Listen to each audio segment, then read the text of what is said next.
work on the business. And the problem is it's really hard to do that. And I can speak, personally about that. I have a hard time doing that sometimes. And, but I think that so many firms can grow so much faster than they are. Yeah. If they really have their arms wrapped around their business. Well, sometimes you need that coach or someone to poke you. Because if you're going 1,000,000 miles an hour, if you stop, you might fall down or fall asleep. Yeah.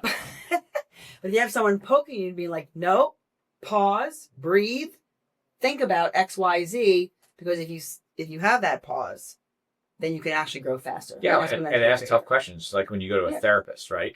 A good therapist is someone that knows how to ask you thought-provoking, maybe sometimes challenging questions that you don't want to think about, but you have to address, right? Yeah. Not that I've been through therapy sessions. Maybe I've spent more. But there's people out there that go to therapists just to hear what they want to hear.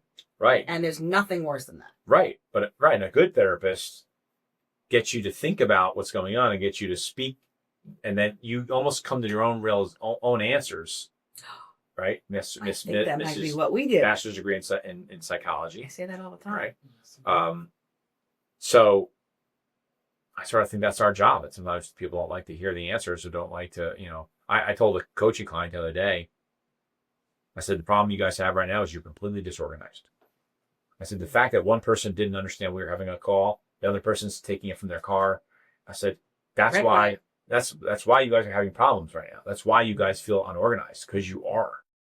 There's no communication whatsoever. You have no system in place. And this is what you're paying me for. You're paying me to tell you these things. So if you would like to be made to feel completely uncomfortable, our door's open. Our door's open. Right. Yeah.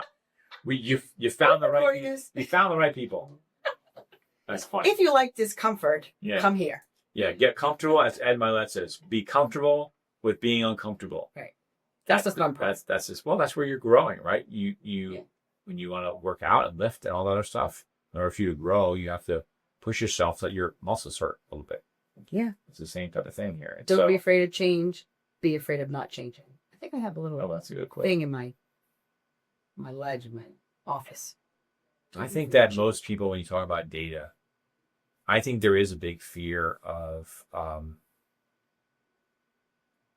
paralysis by analysis. That whole adage, well, you don't want to, you can have too much data. No, not according to Amazon. It's basically a data company, right? And I think that people, or it's either that or maybe they're afraid of the answers. Well, it's funny you say that. I was going to use the word exposure.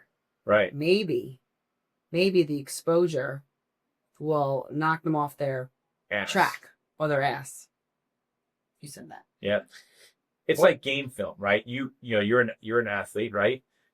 I was an athlete. But but in college, I'm sure when you were playing tennis, Division I, by the way, I didn't have a choice. You didn't have a choice, and you watch game film. You watch yourself. Always. Because it doesn't lie, right? Film doesn't lie.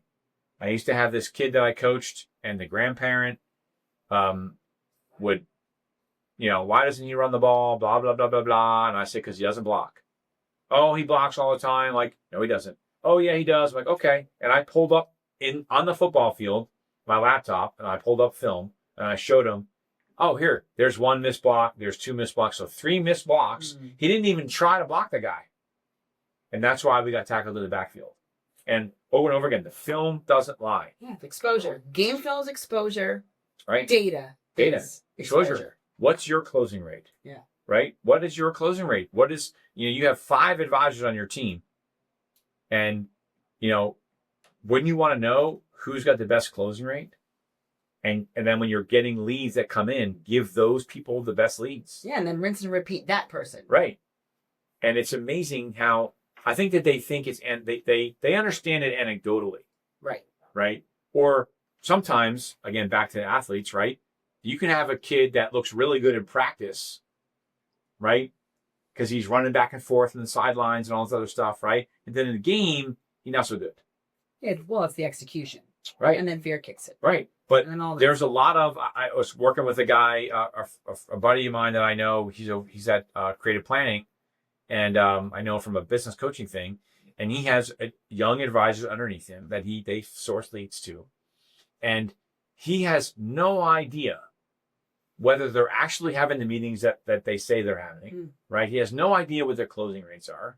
So I'm like, so you're putting all this effort in to generate these leads that come in from your centers of influence, and you're giving it to these kids, and you have no idea what's going on.